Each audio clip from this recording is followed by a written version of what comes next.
এখানে গিফটের পর্ব শেষ। তো এবার যাওয়া যায় আমার প্রেগনেন্সি জার্নিটা কেমন ছিল। তো আমি যখন ফার্স্ট জানি যে আমি মা হতে চলেছি, আমি, আমার হাজবেন্ড, আমার বাড়ির লোক, মানে আমার দুই পরিবারই, বাপের বাড়ি শ্বশুর বাড়ি দুজনেই খুব খুশি হয়েছিলেন। শ্বশুর বাড়িতে তো তেমন কোনো লোক নেই, আমি, আমার হাজবেন্ড আর আমার শাশুড়ি মা। তো সেই ক্ষেত্রে হচ্ছে সবাই খুব খুশিই ছিল। তো একটাই হচ্ছে সমস্যা ছিল যে আমাদের যে শ্বশুর বাড়ি এখানে রাস্তাটা একটু খারাপ ছিল, যেহেতু আমাদের বাড়িটা অনেকটা ভেতরে। তো রাস্তা খারাপ থাকাতে আমরা খুব টেনশানে ছিলাম যে যখন লেবার পেন উঠবে, মানে দেখো আগের দিয়ে তো ভেবে রাখতে হবে পরবর্তীকালে কি ঘটতে পারে। তো সেই জন্য লেবার পেন উঠবে, প্লাস হচ্ছে ফার্স্ট বেবি। তা আমি চেয়েছিলাম পুরো জার্নিটা হচ্ছে আমার মায়ের সাথে থাকবো। তো মাকে তো শ্বশুরবাড়ি এনে রাখা সম্ভব ছিল না, মায়েরও কাজ ছিল। তো সেই জন্য আমি চলে গিয়েছিলাম বাপের বাড়ি। আমার যখন 3 মাস বাবু পেটে, তো তখন থেকে আমি সরকারিতেই কার্ড করিয়েছিলাম, যেহেতু একটা পোলিও কার্ডের জন্য সরকারিতে নাম লেখানো দরকার ছিল। তো পোলিও কার্ডটার জন্য আমাকে সরকারিতে কার্ড করতে হয়। তা আমি আমার বাপের বাড়ি অনুযায়ী হচ্ছে ভাঙড়ে কার্ড করি। ওখান থেকেই হচ্ছে ডাক্তার দেখানো শুরু আমার পর্বটা। তো ফার্স্ট আমি 3 মাস পর থেকে আমি প্রাইভেট দেখাচ্ছিলাম, প্রাইভেটেরই ওষুধ খাচ্ছিলাম। তো সবাই বললো যে সরকারির আয়রন অ্যান্ড ক্যালসিয়াম যে ওষুধটা দেওয়া হয় ওটা খুব ভালো, ওটা খুব মানে কাজে দেয় এই আর কি। বাচ্চা পেটে থাকাতে ওই দুটো ওষুধ কন্টিনিউ করতে হয়। তা আমি সত্যি বলতে কি বিয়ের আগে বলো বা বিয়ের পরে বলো আমি ওষুধ জিনিসটা খুব একটা পছন্দ করতাম না। তো সেই ক্ষেত্রে আমার ওষুধ খাওয়াতে একটু ডিফিকাল্ট লেগেছিলো, কিন্তু কিছু করার নেই, মা হতে হবে। আর সত্যি বলতে কি আমি খুব খুশি ছিলাম যে আমার মধ্যে না একটা বাচ্চা বাচ্চা ফিল সবাই বলে, আমি নিজেও ফিল করি যে আমি খুব চঞ্চল, আমি এক জায়গায় বসতে পারি না। আমি, তোমরা ভিডিওতেও দেখছো যে আমি খুব তাড়াতাড়ি কথা বলছি স্পিডে। এইসব সমস্যাগুলো আমার মধ্যে রয়েছে, আমি খুব একটা শান্তভাবে থাকতেও পারি না, প্লাস হচ্ছে গিয়ে আমি খুব শান্তভাবে কথাও বলতে পারি না। তো যাই হোক, আমার মধ্যে একটা ছিল যে আমি চঞ্চল, তার মধ্যে আমি একটা মা হচ্ছি, আমার বাচ্চা আসবে, আমি কিভাবে মানুষ করব। আমি খুব এক্সাইটেড ছিলাম। তো সেই ক্ষেত্রে কি হয়, আমার মায়ের কাছে থাকি আমি, ওখান থেকেই ডাক্তার দেখানো হয়। আমার হাজব্যান্ডও যেত, এবার কাজের সূত্রে সবসময় হয়তো সময় পেতো না। তো সেই জন্য আমি আর মাই বেশিরভাগটা ডাক্তার দেখাতে যেতাম। তো ওখানে হচ্ছে 5 মাসে আমার যখন আলট্রাসোনোগ্রাফি করে আমাকে প্রথম হার্টবিট শোনানো হয়, আমার ভিতরে যে একটা কী ফিলিংস হচ্ছিল আমি বলে বোঝাতে পারবো না। যেহেতু সরকারিতে দেখাচ্ছিলাম তো ওখানে আমাকে কোনো হার্টবিট ফার্স্টে চেক করানো হয়নি। তো 5 মাসে আমার একটা মানে আলট্রাসোনোগ্রাফি করতে দেয়। তো সেটাতে আমাকে ওখানে ডাক্তার, যে ইউএসজি করিয়েছিলেন সেই ডাক্তার হচ্ছে আমাকে বলেছিল হার্টবিট শুনেছিস। তা আনছি হার্টবিট আবার কী জিনিস, বুঝে দেখ তুই মা হচ্ছিস আর তুই বাচ্চার হার্টবিট শুনবি না যে তোর বাচ্চা কেমন আছে। আনছি হ্যাঁ, বলছে হ্যাঁ শুনবি, আনছি হ্যাঁ। বলতে যখন শোনাচ্ছে প্রথমে তো আমি সত্যি কিছু বুঝতে পারিনি, জাস্ট একটা ঝিরঝির আওয়াজ হচ্ছে, ঢিপ ঢিপ আওয়াজ হচ্ছে এরকম। তো আমি এই ম্যামকে বলছি আমি ম্যাম কোথাও বুঝতে পারছি না, বলছে ভালো করে বোঝ, দেখ ঢিপ ঢিপ যে মানে স্পন্দন যেটা মানে আমাদের হয়, দেখবে মাঝে মাঝে বুকের উপর ঢিপ ঢিপ ঢিপ ঢিপ করে, তো সেরকম একটা আওয়াজ। জাস্ট ফার্স্ট যখন শুনেছি আমার এই হাত দুটো জাস্ট কাঁপা শুরু হয়েছে যে আমি মা হচ্ছি, সত্যি আমি ফিল করছি তখন যে হ্যাঁ এটা আমার সাথে ঘটছে। তারপর 7 মাসের স্ক্যান আসে, তখন তখন ন্যাচারাল হয়ে যায়, প্রতিবারে যখন ডাক্তারের কাছে যাই তখন হচ্ছে হার্টবিট শোনানো হয় আস্তে আস্তে। কিন্তু সবাই যখন আমরা যেতে যেতে না হসপিটালটা গ্রুপ টাইপের হয়ে গেছিলো, মানে একই টাইমে পৌঁছাতাম অনেক কটা মেয়ে, দেখা হয়ে যেত, কথা হতো, কার কী প্রবলেম সব নিজেদের মধ্যে শেয়ার করতাম যে কে খেতে পাচ্ছে। সত্যি বলতে কি আমি 7 মাস অবধি কিছু খেতে পারিনি, জল খেয়ে থাকতে হতো আমাকে। তো ডাক্তার সেই জন্য আমাকে আগের থেকেই বলেছিল যে দেখ তোর কিন্তু রিস্ক আছে।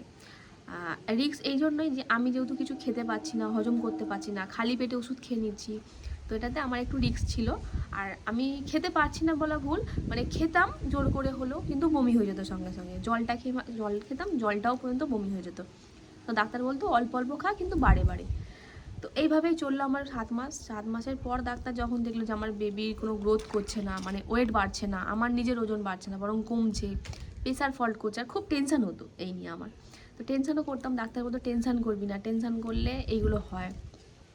সবার শুনতাম যে 7 মাসের মধ্যে সবাই ফিল করছে যে সবার বেবি পেটের ভেতর নড়ছে, লাথি মারছে, কিন্তু আমি সেরকম কোনো ফিলই পাইনি। এবারে অনেকজন আছে কি সেকেন্ড বেবি রয়েছে, তারা আরও ভালো মতো বুঝতে পারছে, হয়তো 4 মাস থেকে তারা বুঝতে পেরে যাচ্ছে যে তাদের বেবি নড়ছে, মুভমেন্ট করছে, কিন্তু আমি সেরকম কিছু বুঝতে পারিনি। আমার যখন 7 মাসের চেক আপে যাই আমি তখন হচ্ছে ডাক্তারকে বলি যে ডাক্তারবাবু আমি 7 মাস তো হয়ে গেল, মানে 7 মাস প্রায় কমপ্লিট, যখন আমার ডেট আসে চেক আপের 7 মাস প্রায় কমপ্লিট হয়ে যায়, আমার স্বাদও হয়ে যায় তখন 7 মাসে শ্বশুরবাড়ি থেকে। তাই ডাক্তারবাবুকে বলি যে ডাক্তারবাবু আমার বেবির মুভমেন্ট আমি বুঝতে পারছি না। তো ডাক্তারবাবু বলে এটা ন্যাচারাল, তোর তো ফার্স্ট বেবি, ওই জন্য হয়তো তুই বুঝতে পারছিস না। আমি স্যার আমি একদমই বুঝতে পারি না যে আমার বেবি আছে পেটের ভেতরে, জাস্ট পেটটাই আমি দেখি, কোনো মুভমেন্ট বুঝি না, কোনো কিছু না, কোনো নড়ে না। বুঝে তাহলে তুই টেনশন করিস। যে টেনশন তো সব সব মায়েরই হয়। বলছে না তুই হয়তো এক্সট্রা টেনশন নিস কিছু, সেই জন্য তোর বেবি মুভমেন্ট করছে না। তুই একটা কাজ কর, মানে এটা আমার বলতেও হাসি লাগছে, হ্যাঁ তুই বাড়ি গিয়ে ছাইয়া ছাইয়া গান শোন। আরে যে গাড়িটা গান মানে অ্যাকচুয়ালি আমি বলতে বলতে খুব এক্সাইটেড হয়ে যাচ্ছি। যে গানটা রয়েছে না, চল ছাইয়া ছাইয়া, তো ডাক্তারবাবু বলে তুই গিয়ে ওই গানটা ঘরে গিয়ে বারবার শুনবি, দেখবি তোর মাইন্ড ঠিক হয়ে গেলে তোর বেবি মুভমেন্ট করবে। তা আমিও ডাক্তারের কথা মতো ঘরে যাই, ঘরে গিয়ে তারপর থেকে ওই ছাইয়া ছাইয়া গানটা শুনি। প্লাস অনেক রকমের মানে যেগুলো আমি তো নর্মালি হালকা বলতে ঠাকুরের গান, স্মুথ গানগুলো পছন্দ করতাম, কিন্তু আমি কি করে জানবো যে আমার বেবি সেটা পছন্দ করছে না। তো সেই জন্য এবারে যত বিটওয়ালা গান বা কিছু মানে মিডিয়াম সাউন্ডেই বাট শুনতাম। শোনার 3 দিন পর থেকে বাবু মুভমেন্ট করা শুরু করে। তো যখন ফার্স্ট নড়ে আমি তো ভয় পেয়ে গেছি রীতিমতো, যে আমি ঠিক বুঝলাম নাকি অন্য কিছু। মানে কেমন ফিলিংস আমি ঠিক বলে বোঝাতে পারবো না। তো সঙ্গে সঙ্গে আমার মাকে জানাই, আমার দিদিদের জানাই যে দেখ দি এরম এরম আমার সাথে হয়েছে। তো দিদি বলছে কংগ্রাচুলেশনস, এই তো তুই বুঝতে পারছিস যে মুভমেন্ট করছে বেবি। আর এটা প্রতিবারই খেয়াল রাখবি যে কতক্ষণ পর পর নড়ছে, আসলে বেবির খিদে পেলে বেবি নড়ে, এরকম অনেক কিছু আমার দিদি, আমার মা, বাকিবার সবাই আমাকে বোঝানো হয়। তারপর থেকে আমি বাবুর মুভমেন্ট আমি বুঝতে পারি। কিন্তু প্রবলেমটা হলো আমার লাস্টের দিকে। আর সত্যি বলতে আমি সরকারিতে দেখিয়েছি এই কারণেই, যাতে আমার নর্মাল ডেলিভারি হয়। আমি এই কাঠা মানে কেটে যাওয়া, পুড়ে যাওয়া, এগুলো ঠিক আমি নিতে পারি না, আমার খুব কষ্ট হয়, ঠিক আছে। তো সেই জন্য আমি ভেবেছিলাম যে আমার নর্মাল ডেলিভারি হলে হয়তো আমার খুব সুবিধা হবে, কোনো কাটা থাকবে না বা কিছু যন্ত্রণা করবে না সারা জীবন। অনেকজনের কাছে শুনেছি যে সিজার হলে যন্ত্রণা করে, হ্যাঁ সিট দ্বারা যে ইঞ্জেকশান দেয় সেটা খুব কষ্টের, এগুলো আমি সত্যিই নিতে পারবো না। আর সত্যি বলতে কি আমার এত বড় বয়স অবধি আমি কোনোদিন নার্সিংহোম বা হসপিটালে ভর্তি হতে হয়নি। জ্বর সর্দি কাশি নর্মাল হতো, ডাক্তার দেখাতাম, নর্মালি ওষুধ খেতাম, ঠিক হয়ে যেতাম। তো বাবু হওয়াতে আমাকে নার্সিংহোমে ভর্তি হতে হয়, এইগুলো আমি খুব ভয় পাচ্ছিলাম লাস্টের দিকে। তো কি হলো, লাস্টের দিকে যখন আমার আমার হচ্ছে ডেট দেওয়া হয় ডিসেম্বরের 4 তারিখ যে বাবু হবে। তো তারপরে জানতে পারলাম, ডাক্তার চেক আপ করে বললো যে না তোর এলএমপির ডেট অনুযায়ী তোর জানুয়ারি 4 তারিখে তোর বেবি হবে। তো অনেকজনের শুনছি কি 9 মাসে 7 খাওয়ার পরেই বেবি হচ্ছে বা 7 খাওয়ার সময় পাচ্ছে না, ঠিক আছে। তো আমার এমন কন্ডিশনে ছিল লাস্টের দিকে প্রেসার ফল হচ্ছিল, আর খুব ফুলে গেছিলাম। ফুলে যাওয়া বলতে আমার পা ফুলেছিল নর্মালি, হাতের এইগুলো এখন যেমন হচ্ছে গিয়ে নর্মাল রয়েছে, এগুলো পুরো ফুলে গদা হয়ে থাকতো, ঠিক আছে। আর এই নাকের পোর্শনটা আর মুখের এই জায়গাগুলো এমনভাবে বাজেভাবে ফুলতো যে কেউ দেখলেই বুঝতে পারতো যে আমার পুরো শরীরটা ফুলে রয়েছে, মোটা হয়নি, ঠিক আছে। তো এইভাবেই চললো। তারপরে হচ্ছে গিয়ে 9 মাসে 7 খেলাম শ্বশুর বাড়ি থেকে, মানে বাপের বাড়ি থেকে, সরি, বা শ্বশুর বাড়ি থেকে 7 মাসে 7 দিয়েছিল। তো বাপের বাড়ি থেকে আমার দিদিরা হচ্ছে গিয়ে 9 মাসে 7 করে, 7 খেলাম ভালো আরাম করে, ভাবলাম যে হয়তো 2-3 দিনের মধ্যে হয়তো বেবি হয়ে যেতে পারে, মুভমেন্ট ভালোই চলছিল। তো লাস্টের দিকে কি হলো, লাস্টের দিকে আমার ডেট ওভার হয়ে গেল, 4 তারিখটা ওভার হয়ে গেল ডিসেম্বরের থেকে। যখন ডাক্তার বললো জানুয়ারি, আমরা মেনে নিলাম যে ঠিক আছে চলো কাউন্টে ভুল হতেই পারে। বললো যে পোলিও কার্ডে যেটা লেখা আছে 4 ডিসেম্বর ওটা ভুল হবে, ওটা জানুয়ারির 4 তারিখ হবে।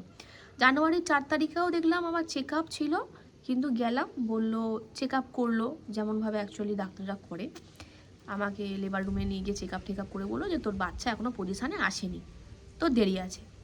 আমার একটু ডাউট হলো যে 4 তারিখের ডেলিভারির ডেট, সেই জায়গায় 4 তারিখে বলছে এখনও পজিশানে আসেনি। তাও কি হলো, ডাউট নেই বাড়ি ফিরে এলাম, কোনো যন্ত্রণা নেই, কোনো কিছু না, ভালো যেমন আছি। আর লাস্টের দিকে যেহেতু বললাম যে আমি 7 মাস অবধি খেতে পারিনি, তো ডাক্তার একটা প্রোটিন পাউডার লিখে দিয়েছিল আমাকে। ওই প্রোটিনটাই হচ্ছে কি দুবার হচ্ছে দুধে গুলে যা হোক করে ঘিটে নিতাম এইরকম। তো ওই প্রোটিন পাউডারটা খেতাম। তারপর আমার একটু ডাউট হলো যে প্রোটিন পাউডারটার জন্য এটা হচ্ছে কি আমি খেয়ে উঠতে পারিনি, পুষ্টিটা পাইনি সেই জন্য হচ্ছে, মানে অনেক রকমের চিন্তা ভাবনা আসে মাথার মধ্যে। তো যখন 4 তারিখটা ওভার হয়ে যায় আমি ভালো হয়তো আমার সিজারই করতে হবে, হয়তো কিছু করার নেই। তো ডাক্তার তখনও বলছে 4 তারিখের পরেও হচ্ছে কি আমার একটা চেক আপের ডেট আছে, যেটা বাবু হওয়ার আগের দিনকারে। তো সেই দিনকার আমি গিয়ে ডাক্তারকে ডাইরেক্টলি বলি যে স্যার আমার এরকম 4 তারিখে ডেট ছিল, তো 1 সপ্তাহ তো হয়ে গেল, আমার কি করণীয় এখন। তো ডাক্তার বলছে হ্যাঁ তোমার ডেলিভারি ডেট পেরিয়ে গেছে। আমি বলছি হ্যাঁ স্যার আমার 4 তারিখে ডেট ছিল, 4 তারিখের জায়গায় আজ তো 10 তারিখ হয়ে গেল। তা আমার কী করণীয়, আমি কি করতে পারি? আর সেদিনকারে আমার মর্নিং থেকে ব্যথা করেনি, বাট আমি ডাক্তার দেখাতে যেতাম হচ্ছে ওই 10:30টার পরে বেরিয়ে যেতাম। আর এমনও হতো, আর ওখান থেকে আমাদের বাপের বাড়ি হচ্ছে নিওয়ালিপুর থেকে আমি ভাঙড়ে ডাক্তার দেখাতে আসতাম। তো ওখানটায় আমাকে অটো করে এলে কি হতো, প্রিন্স আনারসা রোডটা হেঁটে পার হতে হতো, যেটা 4 মাথাটা। আর বাবু পেটে আসার পর থেকে আমার হাঁটাটা খুব কম হয়ে গেছিলো, আমি হাঁটতে পারতাম না ঠিক করে। তো হাঁটলে লাগতো, এরকম অনেক প্রবলেম হতো, তো হাঁটতাম না সেরমভাবে। তো রাস্তা পার হওয়ার ভয়েতে আমি কি করতাম, নিওয়ালিপুর থেকে SD5 ধরতাম, পুরো হসপিটালের গেটে নামিয়ে দিত আমাকে। কোনো কোনো সময় এমনও গেছে যে অনেকজন সিট দিত না, দেখতো যে প্রেগনেন্ট মহিলা দাঁড়িয়ে আছে তাও সিট দিত না। আর কেউ কেউ হয়তো দিয়ে দিত। কিন্তু যেদিন বাবু ডেলিভারি হয় তার আগের দিনকার যখন আমি চেক আপে গেছি, ডেট ছিল, তো সেদিনকার কিন্তু আমাকে কেউ সিট ছাড়েনি। আমি ওই অবস্থায় মানে লেবার পেন নিয়ে দাঁড়িয়ে দাঁড়িয়ে বাসের মধ্যে ঝুলে ঝুলে সেই অবস্থায় ডাক্তার দেখিয়েছি। প্লাস আমাকে 3 থেকে 4 বার চেক আপ করা হয়, তাও বলা হয় যে এখন তোমার বাচ্চা হবে না, তোমার বাচ্চার মাথা নিচের দিকে আসেনি। তো আমি যেহেতু ডাক্তারকে বলেছিলাম যে আমি নর্মালে করাতে চাইছি, তো সেই জন্য আমাকে বলা হয়েছিল পজিশানে আসেনি। কিন্তু এতটাই যন্ত্রণা করছিল, আরও চেক আপ 3-4 জায়গায় করিয়ে আমার এত ব্যথা হয়ে গেছিলো যে আমি আর থাকতে পারছি না। তো লাস্টে আমার মা সেদিনকে আমার হাজব্যান্ডকে ফোন করে জানানো হয় যে আসো, এরকম বন্দনার এরকম হচ্ছে। তো সেই জন্য আমার হাজব্যান্ডও চলে যায়। সারা দিনটা আমি কষ্ট করি, সারা বিকালটাও কষ্ট করি। তো আমার মা বলে দেখ, অনেক সময় শুনেছি যে ছেলে হলে এরকম ব্যথা হয়। আমার ব্যথাটা কেমন হচ্ছিল আবার থেমে যাচ্ছিলো এইরকম, মানে এক নাগাড়ে হচ্ছিল না। তো আমার মা বলে আমি অনেকজনের কাছে শুনেছি যে ছেলে হলে এরকম ব্যথা হয়, তা কী করা যেতে পারে, তুই একটু গরম দুধ খা, খেয়ে একটু হাঁট, দেখ একটু যদি প্রেশার দেওয়া যায়। তো সেই মতে ওরকমই করছিলাম, বাট কিছু হয়নি। রাত্রিবেলা 8টা নাগাদ আমি আর থাকতে পারিনি, আমার হাজব্যান্ড আবার ভাঙড়ে নিয়ে যায়। তো আবার নিয়ে যাওয়ার পরে ওখানে এমার্জেন্সিতে যাই, ওখানে ডাক্তার আমাকে দেখে বলে, প্রেসক্রিপশন থেকে বলে তুমি ওষুধ খেয়েছিলে? আনছি হ্যাঁ, ক্যালসিয়াম আয়রন যেমন খাই। বলছে না, তোমাকে তো ব্যথা কমানোর ওষুধ দিয়েছি দিনের বেলা, তুমি খাওনি। তা আমি বলছি ব্যথা কমানোর ওষুধ তো আমি দেখিনি, আর আমি তো শুনিও নি, আপনি বলেছেন। হ্যাঁ শুনবে কেন, এই করবে কেন, মানে সরকারিতে বুঝতেই পারছো অনেক রকমের কথা বলে, শুনেছি। তো গিয়ে বলে যাও বেডে শোও, তোমাকে ইঞ্জেকশন দেওয়া হবে ব্যথা কমানোর, যদি ব্যথা কমে তো ভালো, আর না হলে দেখছি কি করা যায়। তো দেয় অনেক কটাই ইঞ্জেকশন একসাথে সিরিঞ্জে দিয়ে মিশিয়ে দেয় আমাকে, দিয়ে 1 থেকে 1.5 ঘন্টার কাছাকাছি শুয়ে রাখে। তো ব্যথাটা একটু নর্মাল হওয়াতে বললো যাও বাড়ি চলে যাও। তো রাত্রিবেলা আমি বাড়ি ফিরে আসি। বাড়ি ফিরে আসার পরে আবার যন্ত্রণা শুরু হয়, সারা রাত কষ্ট করেছি। তো আর ভাঙড়ে আর যাইনি, সারা রাত কষ্ট করেছি। মানে এমনই হচ্ছে যে যতবারই মাথা দিয়ে বাবু ঠেলে উঠছে, মানে বোঝা যাচ্ছে যে পেটের মধ্যে হাত বোলালে যে এই জায়গাটা মাথাটাই হবে, কারণ পুরো সলিড হয়ে যাচ্ছে। এরাম এরাম করে হাত বোলাচ্ছি, তারপরে ও একটু স্টেবল আসছে, আবার কয়েক সেকেন্ড পর আবার আর একদিকে ঠেলছে, এরকম সারা রাত কষ্ট পাওয়ার পর ভোরবেলায় লাস্ট আমার হাজব্যান্ড আমার বাবাকে বলে যে বাবা তাহলে গাড়ি বার করো, বন্দনাকে বরং কোনো একটা নার্সিংহোমে নিয়ে যাই, নালে হবে না, এই সরকারিতে দেখছি তো বেশি কষ্ট পাচ্ছে। কারণ ওরা চাইছে এখনও টাইম নিতে, আমার মনে হচ্ছে না বন্দনাকে বেশি টাইম দিলে কি মানে ভালো দিক থাকবে, এই আর কি। তো আমার বাবা আর আমার হাজব্যান্ড যথারীতি গাড়ি নিয়ে বেরায়, আমি আমার দিদি সবাই মিলে খুব টেনশানে ছিলাম যে কি হবে, এত যন্ত্রণা করছি আমি থাকতে পারছি না। লাস্টে আমার হাজব্যান্ড আমার দিদি সব আলোচনা করে। তো আর সত্যি বলতে কি সেই সময় আমরা প্রিপেয়ার ছিলাম না যে নার্সিং হোমেই যাব, আমি তো চেয়েছিলাম সরকারিতে হোক, একটা টাকা পয়সারও ব্যাপার থাকে, তো যেখানে খুব সুবিধা হবে বা কিছু একটু কমে হবে, তো সেইরকম খোঁজ করে আমি বজবজে খবর পাই, মানে আমার দিদিরাই খোঁজ নেয় যে একটা নার্সিংহোম রয়েছে যেটা প্যাকেজটা একটু কম, অন্য নার্সিংহোমের থেকেও একটু কম দিয়ে শুরু করা যাবে, কেন টাকা জোগাড় করতেও টাইম লাগবে, সব জায়গায় বলছে অ্যাডভান্স জমা দিতে হবে। তো ওইখানে অ্যাডভান্স জমা দিতে হবে, কিন্তু হাফ জমা দিয়ে কাজ শুরু করা যাবে এরকম। তো আমার হাজব্যান্ড বলে যে ঠিক আছে তাহলে ওইখানেই করা হোক, বলে আমাকে নিওয়ালিপুর থেকে বজবজে নিয়ে যাওয়া হয়। তো সিটি লাইফ নার্সিংহোম যেখানে আমার বাবু হয়, তো ওইখানে নার্সিংহোমে নিয়ে যাওয়া হয় আমাকে। ওখানে ব্যবহার সত্যিই খুব ভালো, খাওয়া দাওয়াও ভালো ছিল। হ্যাঁ অন্য নার্সিংহোমের থেকে খুব হেভি ছিল না, যে খুব মানে রাজকীয় ব্যাপার ওরকম ছিল না, বাট ভালো ছিল, আমার কাছে তো ভালো ছিল ভাই। তো তারপরে ওখানে আমাকে নিয়ে যায়, ডাক্তার চেক আপ করে, রিপোর্ট যা করা হয়েছিল সব দেখলো, দেখে টেকে বললো আমার পেটে জল কমে গেছে একদম, আমার বাবু মুভমেন্ট ওই জন্য করতে পারছে না, অসুবিধা হচ্ছে, তো যে কোনো মুহূর্তে কিছু হয়ে যেতে পারে। তো সেটা শুনে আমার পরিবার সত্যি খুব ভেঙে গেছিলো, আমাকে বলেনি, এখন আমি জানতে পারি ওদের কাছ থেকে।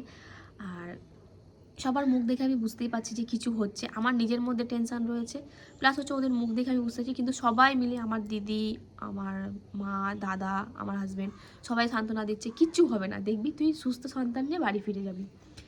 তো তারপরে ডাক্তার আরও চেক আপ করে টোরে রিপোর্ট ফিপোর্ট দেখে, তো আমাকে বললো অ্যাডমিট করতে হবে আর সিজারই করতে হবে। আমি সত্যি বলতে তখন সিজার নিয়ে আর কোনো মাথা ব্যথাই নেই আমার, যে আমাকে কাটবে, আমাকে স্যালাইন দিতে হবে, আমাকে ইঞ্জেকশান দেবে, এসব কিচ্ছু মাথায় নেই। আমি জাস্ট ঠাকুরকে ডাকছি যাতে আমি সুস্থ বেবি নিয়ে আমি ঘরে যেতে পারি, এরকম। বা আমারও যদি কিছু হয়ে যায়, আমি যদি মরেও যাই, এরকম মনে হচ্ছে আমার যদি কিছু হয়েও যায়, আমি যদি এখান থেকে নাও ফিরতে পারি, আমার কোনো দুঃখ নেই। শুধু আমি যাকে 9 মাস আমার গর্ভে রেখেছি, যাতে সে সুস্থভাবে বাড়ি যায় তার বাবার সাথে, এইটুখানি আমি চেয়েছিলাম। তো সত্যি বলতে কি, আমি তখন আমার ফ্যামিলির ফুল সাপোর্ট পেয়েছি, আর ভগবান আমার ওপর সহায় ছিল বলে আজ আমি, আমার বাচ্চা দুজনেই সুস্থভাবে রয়েছি, আর আমার বাচ্চা সুস্থভাবে জন্ম হয়। তো সিজার আমার করানোর জন্য বলেছিল যে আমি কিছু খেয়েছি কি না, আর যেহেতু আগের দিন রাত থেকে ব্যথার জন্য আমি কিচ্ছু খাইনি, তো মা বারবার ধরে বলছে যে দেখ বাবু, কিছু না খেলে, যেহেতু সব মারাই বলবে, আমার মা বলে নয়, যে না খেলে বাচ্চাটার কষ্ট হচ্ছে, তুই অন্তত দুগাল মুড়িটা খা। তো জাস্ট 2টো করে দানা আমার মা জাস্ট 2বার দিয়েছিল, সেইটার জন্য আমাকে সারা দিন ওয়েট করতে হয়েছে। কি না ডাক্তার বলা হয়েছিল যে সিজার করলে বমি হতে পারে, আর সত্যি আমার বমির প্রবলেম রয়েছে, আমি একটুতেই বমি হয়, মাথা যন্ত্রণা করলেও বমি হয় এরকম। তো সেই জন্য আমার ওয়েট করতে হয় সারা বিকালটা। সন্ধেবেলার পরে আমাকে হচ্ছে লেবার রুমে নিয়ে যায়, মানে ওটি রুমে নিয়ে যায়, লেবার রুমে সরি, ওটি রুমে নিয়ে গিয়ে অপারেশনের জন্য আমাকে রেডি করে।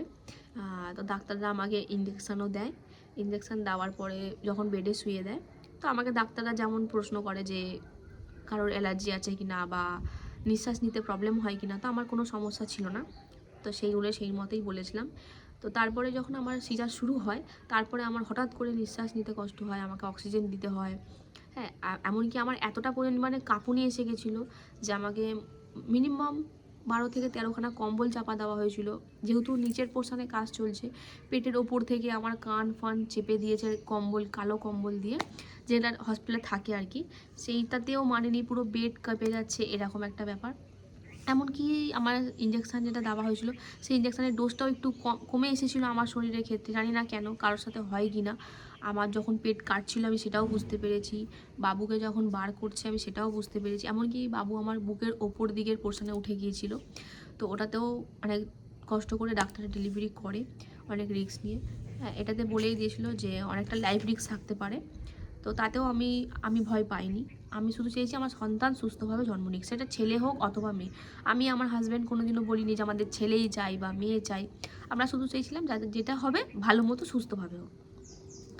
তারপরে যখন ডেলিভারিটা হয়ে যায়, ফার্স্ট আমি মানে আমার বাবু পেট থেকে বেরোনোর পর যখন কাঁদে, ওই ফিলিংসটা মানে এতটা সুন্দর, এতটা ভালো একটা অনুভূতি, যে একমাত্র যখন মা হওয়া যায় তখনই বোঝা যায়।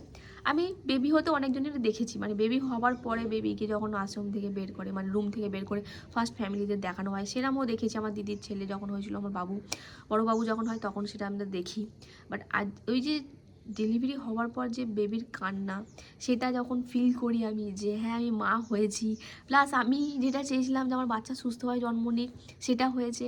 এমনকি ভগবানের অশেষ কৃপা যে আমিও বেঁচে আছি, আমার বাচ্চার কান্না শুনতে পাচ্ছি, এরম একটা ব্যাপার। তো বাচ্চাটাকে যখন আমার পরিষ্কার করে আমার মুখের সামনে নিয়ে আসে যে দেখো তোমার বেবি, আমি মানে চোখ দিয়ে জল পড়ছে, অথচ আমার বাবুর দিকে আমি মানে একভাবে তাকিয়ে আছি, এরকম একটা ব্যাপার, যে আমার পেটে আমারও সন্তান ছিল, এরকম একটা ব্যাপার।